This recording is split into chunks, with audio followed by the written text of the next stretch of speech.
샬롬, 이사야 19장입니다. 애굽에 관한 경고라. 애굽은 세상을 의미하고 세상의 요소들을 가장 많이 갖고 있던 성경적인 나라입니다. 성경에서 비유하는 나라죠. 세상에 관련된 세상 가치관, 선악과의 가치관이 집결된 그런 나라가 이제 애굽이라는 나라인데, 이 나라에 대한 하나님의 의견을 들어보죠. 여호와께서 빠른 구름을 타고 애굽에 임하시리니 애굽의 우상들이 그 앞에 떨겠고 애굽인의 마음이 그 속에서 녹으리로다. 빠른 구름, 말씀이에요. 말씀으로 애굽에 임한다는 거죠. 다시 말해서 애굽도 하나님의 말씀의 통치 안에 들어있다는 거죠. 애굽인의 마음이 그 속에 녹으리로다. 역사의 그 10대 재앙 때문에 이런 역사를 갖고 있어요. 이 사람들은 하나님의 일하심에 대해서 역사적으로 알고 있는 나라죠. 내가 애굽인을 격동하여 애굽인을 치리니 그들이 각기 형제를 치며 각기 이웃을 칠 것이요 성읍이 성읍을 치며 나라가 나라를 칠 것이며 애굽의 정신이 그 속에서 쇠할 것이요. 네, 애굽에서 이제 자기 나라에서 내란이 일어나게 해서 이 나라를 망하게 하겠다는 거죠. 이 나라를 그 내란이 아니면 잘 쓰러지지 않는 나라예요. 외국에서 이제 침공을 하죠. 헬라, 그 다음에 뭐 로마 이런 날도 치지만 여전히 있어요. 소멸되지 않는 거죠. 근데 가장 소멸이 빠른 방법은 내란이죠, 내란. 여기서 빠른 구름을 타고 이렇게 하죠. 빠른 말씀, 급하게 심판하는 말씀. 그러니까 이제 내란은 이슈, 루머, 뭐 또는 어떤 풍문 이런 거 만들면은 싸움판이 되잖아요. 이런 식으로 약하게 하겠다는 하나님의 계획입니다. 애굽인의 정신이 그 속에서 쇠할 것이. 애굽인의 정신이 뭐죠? 자기 힘으로 세상을 건설하겠다는 거죠. 그의 계획도 그거고 내가 깨트리느니 하나님이 깨트려요. 그들이 우상과 마술사와 신접한 자와 요술객을 물으리로다. 하나도 안 맞으니까요. 나라가 이렇게 엉망이 됐는데 이 수많은 우상들이 도움이 안 된다는 거죠. 내가 애굽인을 잔인한 주인의 손에 붙이리니 포악한 왕이 그들을 다스리리라. 주 만군의 여호와의 말씀이니라. 바닷물이 없어지겠고 강이 잦아지겠고 마르겠고 강들에게서는 악취가 나고 애굽의 강물은 줄어들고 마름으로 갈대와 부들이 시들겠으며 나일이죠.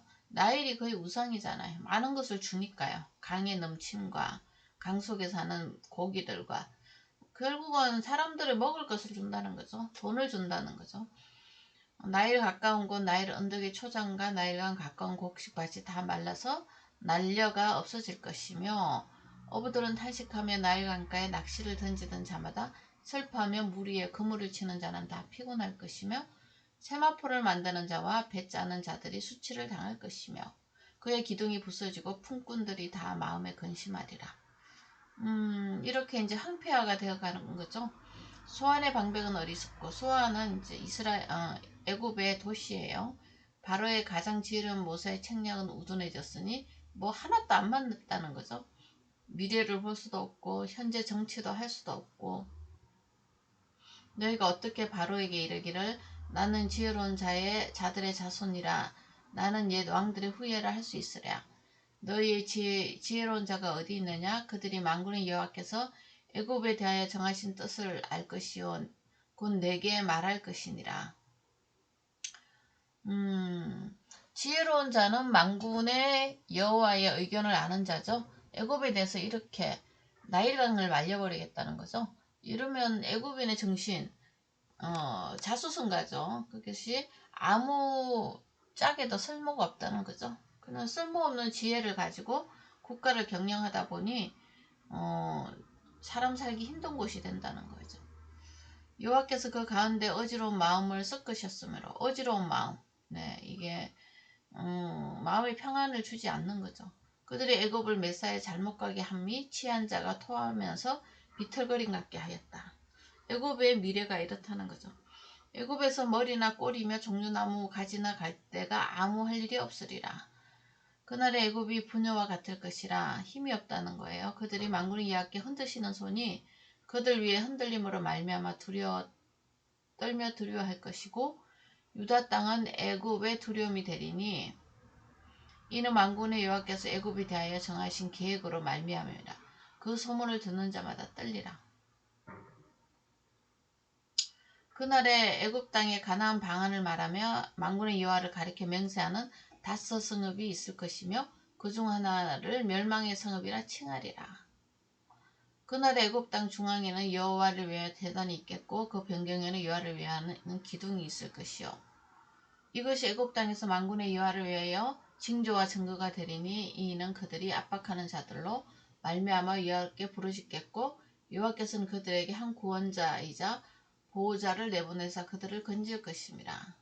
세상에서 이제 애굽 땅이라기보다는 세상입니다. 세상에서 유다 땅이 애굽의 두려움이 된다는 것은 하나님의 임재가 유다 땅에서 생긴다는 거죠. 교회죠. 교회를 세상이 두려워할 때가 온다는 거죠. 그러나 애굽 땅에도 가나안 방언을 하며 만군의 여호와를 가리켜 맹세하는 5 성읍이 있을 것이다. 5. 어쨌든 여호와를 찾는 사람들을 주겠다는 거죠. 그 다음에 애굽 땅에서는 여호와를 위하여 징조와 증거가 될 것이다. 이것이 여호와를 섬기는 사람들이 있는 것이 이 말을 하시는 예언을 하시는 하나님의 징조와 증거가 될 것이라는 거죠. 사실 또 역사적으로 보면 그 애굽 땅에 알렉산드리아라는 도시가 있잖아요. 거기서 성경이 헬라어로 번역이 돼요. 현대 기독교 역사에 거대한 일을 한 거죠. 이방인들이 볼 수 있는 문자로 바뀌었단 말이에요. 히브리어는 아무도 못 봐요. 히브리 사람들 말고는. 그 문자의 특성이 아주 독특해요. 명사들만 되어 있잖아요. 동사가 없잖아요. 그건 가장 강력한 공동체 사람들의 언어예요. 예를 들면 그거죠. 명사만 나열하면 어떻게 되는지 의사소통이 된다는 거죠. 그런 것 같이 많은 언어 중에 아주 독특한 언어, 어렵다는 거죠. 그러니까 이방인들이 읽기 어려운 용어가 히브리어인데 그거를 이 알렉산드리아에서 애굽 사람들이 후원을 받아가면서 번역을 하죠. 그래서 그리스어, 영어, 중국어, 일본어, 한국어 이렇게 이제 번역이 되어 온 거죠. 여호와께서 자기를 애굽에 알게 하시려니 그날의 애굽이 여호와를 알고 제물과 예물을 그에게 드리고 경배할 것이요 여호와께 서원하고 그대로 행하리라. 네, 애굽 세상 사람들 이방인들에게도 알게 하신다. 이게 언제부터 되냐면 사도행전 2장 성령 내주 시절부터 이게 이제 증거가 나타나기 시작하죠. 그 덕분에 우리가 지금 성경을 읽고 있는 거고요. 여호와께서 애굽을 치실지라도 치시고 고치실 것이라. 은혜죠. 은혜를 패하지 않는 하나님. 그들이 여호와께로 돌아올 것이라. 네, 고쳐준 것도 고마운데 또 돌아오는데 은혜 위에 은혜예요. 하나님 자녀로 돌아오죠. 여호와께서 그들의 간구함을 들으시고 그들을 고쳐주리라. 죄를 사해준다는 거예요. 그날에 애굽에서 아수르로 통하는 대로가 있어. 아수르 사람은 애굽으로 가겠고 애굽 사람은 아수르로 갈 것이며 애굽 사람이 아수르 사람과 함께 경배하리라. 이방인들의 하나님 안에서의 교통을 말합니다. 우주적 교회죠. 선교하고 선교받고 또 전파하고 이제 이런 것들이 큰 대국인 지금 남쪽에 유다를 기점으로 남쪽에는 애굽, 위쪽으로는 아수르 이렇게 이제 사람들이 왕래를 한다는 거죠. 그날에 이스라엘이 애굽 및 아수르와 더불어 셋이 세계 중에 복이 되리라.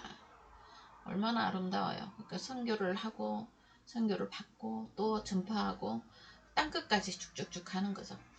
이렇게 복음의 확산을 지금 이야기하고 있습니다. 그래서 사복음서에도 주님이 천국의 학대성, 겨자씨 같아 또 가로수 말에 누룩을 넣어서 부풀은 가루 같다, 떡 같아 이렇게 이야기하죠.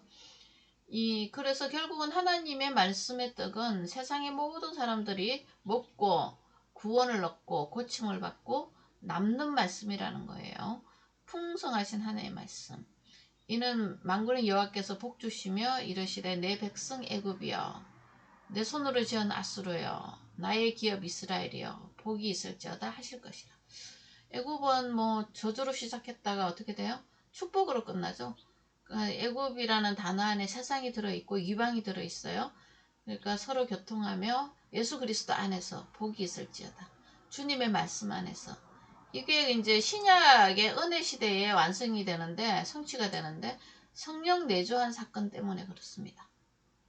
만군의 여호와께서 복 주시며 복 그러니까 예수 그리스도로 말미암아 십자가로 말미암아 구원을 믿음으로 얻고 성령 내주의 은혜로 말미암아 삶을 하나님의 백성의 삶을 공유하면서 살아가는 세상이 올 거라는 거죠. 어디에요? 애굽 땅에 세상 안에서. 그거를 우리는 교회라고 부릅니다. 하나님의 소망이 보이죠. 그날에 이게 성령 내주 하셔야 돼요. 이스라엘, 애굽, 아수르가 더불어 세상 만민이죠. 세계 중에 복이 되리니 복이 된다잖아요. 다시 말해서 복을 받을 것이다. 복의 근원이 되는 거죠. 복을 나눠주는 자가 되는 거죠.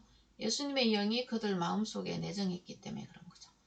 자, 그래서 만민에게 복음을 전하는 아브라함의 그 언약이 아브라함에게 한 약속이 성취될 거라고 말합니다. 이사야서에도. 이거는 사도행전 2장 십자가의 죽으심과 부활 성천 내주를 거쳐서 내려온 성령 내주한 사건 이후에 그리스도인이 생기잖아요. 그것으로 성취됩니다. 지금. 자, 그리고 지금은 이제 그 과정에 있죠. 이미 성취되었지만 완성되어 가는 과정에 있습니다. 때가 차면 하나님의 백성이 다 돌아오면 이 땅에 종말도 오겠죠. 자, 오늘 여기까지 하죠. 샬롬.